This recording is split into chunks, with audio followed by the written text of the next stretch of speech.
Hey, what's up, lawn care nuts, and welcome to step... Wow, my hair is really crazy right now. I don't like that.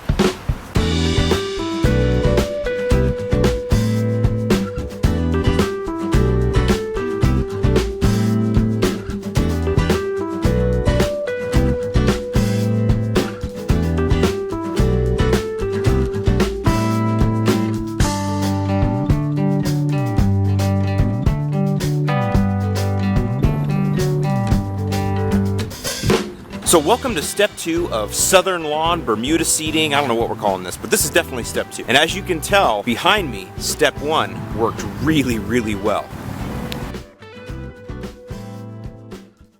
So this is 12 days after I did the initial treatment with the glyphosate 41%. So in a lot of cases you may need a second treatment, and that's okay. If for some reason you didn't get as good a coverage as what I got, and that's very likely, it's okay to do a second application now. Just spot spray in the areas. Don't go nuts, but spot spray wherever you see some green, and you need to wait another 10 days before you get going. I'm lucky though, I'm good enough here. All right, now let me pause here and give you an alternative course of action. I'm running up close on the weather window, so I wasn't able to do this. But if you have the time, I highly recommend it. And what I want you to do is, once your initial 10-day glyphosate treatment is completed, go back and water the lawn heavily, like every day, soak it for about an hour for 6 to 10 days. And let any seeds that are there grow themselves. Then apply glyphosate again, full application on anything that's come up, and wait an additional 10 days. What this will do is effectively help reduce the weed population you have in your new seeding application. So today is definitely a critical day though. We've got a lot of work to do and we've got to do it right. And we've got to really get all of this done today. There's really not going to be a lot of margin for error here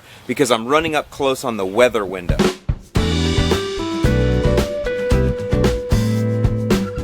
Alright, so for materials you're going to need, of course, your lawnmower with bag. You're going to need your chosen grass seed, Milorganite, enough for 14.4 pounds per 1,000 square feet, which is a full strength application, and some peat moss. Of course, you're going to need some way to water this seed, and we're going to talk about hand watering versus sprinkler watering a little bit later. You're going to need a spreader, and then a couple rakes. Alternatively, you could also use a sod cutter, but I didn't have access to a truck this time, so we're going by hand. Good thing I've only got a small area to worry about anyway. Okay, so right now I'm going to take a minute and I'm going to talk about grass seed, because it's one of the questions I get the most. Alan, what is the best grass seed for my lawn? Where do I get the best grass seed? And all that kind of stuff. So let's talk about that right now.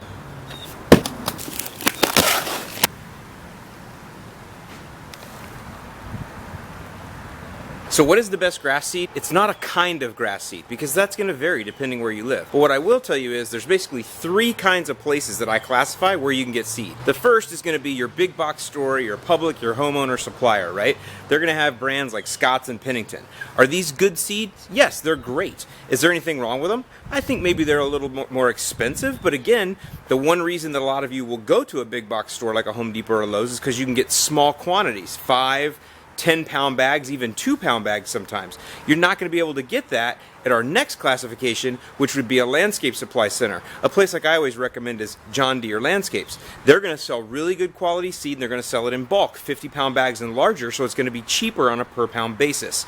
I also like to think that those guys, because they are professionals, they're going to go ahead and store and keep the seed in the proper dry conditions, whereas sometimes at a big box store, you never really know what you're going to get. So if you need bulk, you want to go to a landscape supply center. And then the third is where I got my seed, and that's what I'm going to call a boutique seed supplier. And that's what Seed Superstore is. I call them a boutique supplier because they've got cultivars that really are not going to be found anywhere else. At a big box store, definitely not, and you're definitely not going to probably find them at your general landscape supplier because they don't sell enough of these kind of boutique, unique blends. Seed Superstore, that's what they do. That's what they specialize in. So not only can you get boutique blends or boutique cultivars or even monostands, if that's how you want to go, you're going to be able to get them in smaller quantities, like which is what I need here because I've only got 1,200 square feet to take care of. And that's where I found this Princess 77 is on Seed Superstore. Now, full disclosure, I called him and I said, hey, I'm going to do a video about you if you give me this seed. And of course, Drew over there said, sure, man, let's do it. So full disclosure, I didn't pay for this seed, but if they would have said no to me, I probably would have bought it from them anyway because it was the only place I could find Princess 77 Bermuda seed that I trusted had been taken care of properly.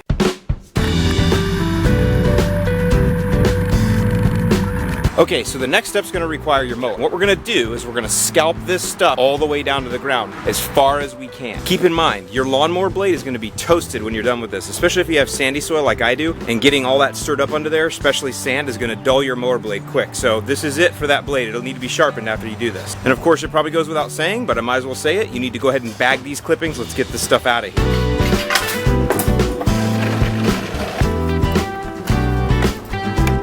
Just to make things a little bit cleaner, I think I'm gonna go ahead and take this off in 2 bites.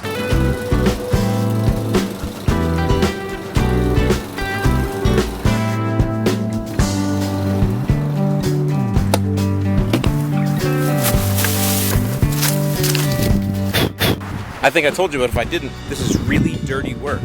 Don't be afraid to go over this multiple times to suck up all you can.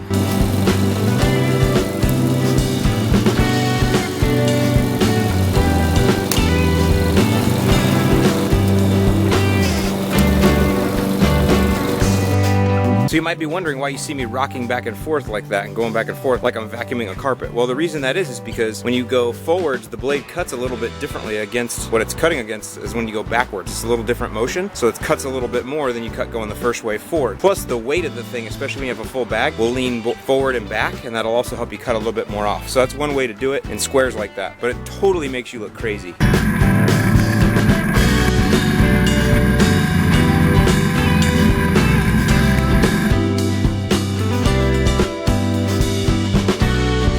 Okay guys, so I'm gonna have to end day 1 there. I've got something a little bit more important I gotta do tonight. Gotta hang out with Mrs. Lawn Care Nut, and that's never a bad thing. So stay tuned and we will start up day number 2 of step 2 right now. Well, hey, good morning and welcome to day 2. And I'd say we're about ready to go because I've got on a complete mismatching outfit here. It's all wrinkled and I don't even have the proper footwear on. So I would definitely say we're ready to work.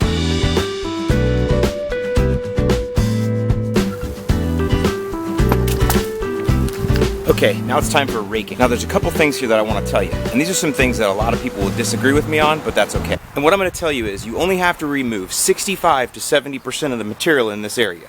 You don't have to remove 100% of it. There are a few different arguments that could be made here. And one is that by leaving 30% of the root structure and other mass material here, it actually helps to retain the seed. It actually helps to hold it in case you get a heavy rain or just during your regular watering. The other thing to keep in mind though is this stuff is dead, and dead means it's dead. It's not coming back to life. So whatever you do leave is going to break down over time. Now it's not going to break down right away, and again, that's going to help retain some of our seed until the new plants grow their own root system. But the amount that you do need to remove is still back-breaking work, and you do need to put in the labor. So let's do it.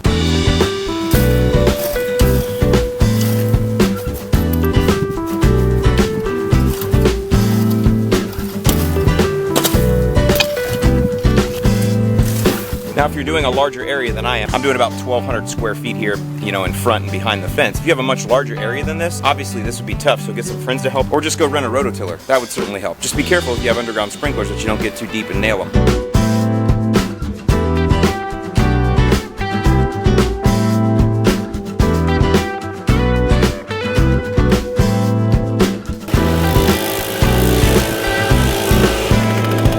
Okay, so another thing you can do, at least in the case that I've got a lot of these things. I have no idea what plant material that is. I don't think it's old St. Augustine, but whatever it is, I gotta get a lot of this out of there, right? So what I do is I take my blower, and I use this on pretty much all the weeds and everything. What it does is it basically makes the plant stand back up higher again, and then I can whack it off by continuing to scalp it with the mower, get a little bit more machine power in there so I don't have to break my back anymore. The other thing that it will do is a lot of these old weeds that were in here have extensive surface running root systems, and I can't really see what's what. So by using the blower, it blows all the crap out, and then I can kind of see what I'm dealing with there.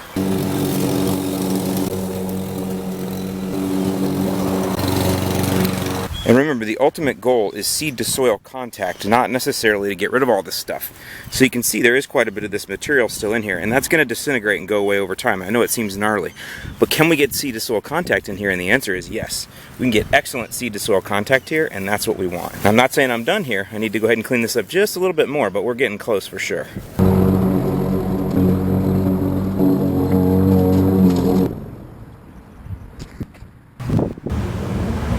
Alright, so now I'm taking a break. It's freaking hot work. All right, so next we're gonna put down our grass seed. Now I've got 1,200 square feet here, so I'm gonna do a little bit by spreader, but I'm gonna do most of it by hand because I've got a small area and I wanna make sure to seed in a few areas that I know will be trouble spots. In my case, I've got one low spot. I'm gonna throw a little topsoil in there. Just get whatever cheap soil you can, just make sure it's clean. So typically if it's gonna be labeled as lawn soil, that's gonna be good stuff. Another reason I do some of my seeding by hand is because of edges. I've got this brick paver driveway right here, and I don't want seed going into those cracks because it'll end up growing through there. So when I get to out there around the edges, I'm gonna do that by hand because I don't trust my spreader. This is really small seed, and I don't trust the spreader to be able to cut in a tight line like that. And I don't feel like putting an edge guard on today anyway. And you also want to stay away from landscape beds. You don't want to get the seed in there. Hey! Don't get the seed inside there.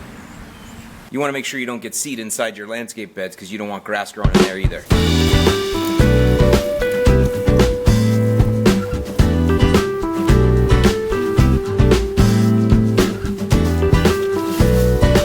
All over me now. I actually ended up putting down about 7 pounds on 1,200 square feet.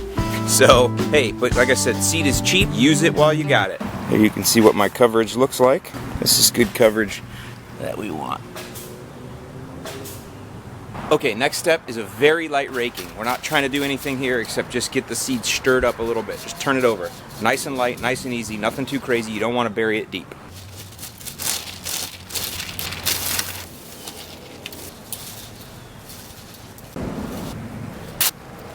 Okay, next step. Now, are you ready to really get dirty now? If we're not dirty enough, it's time to really get dirty. Break out your peat moss.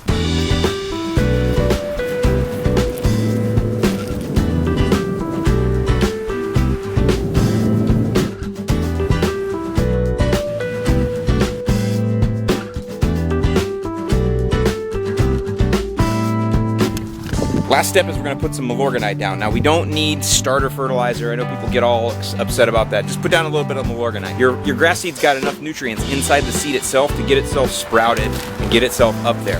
It's later on in the process that a little bit of nitrogen can help, and that's why Milorganite is perfect, because it's an organic. It's going to break down slow over the next few weeks, and those nutrients will be available to the plant right when it needs them. Putting starter fertilizer down right now is going to be too much nutrient too fast, and I just don't think it does that good of a job. Okay, lawn care nuts, step 2 is all done. I am none the worse for wear.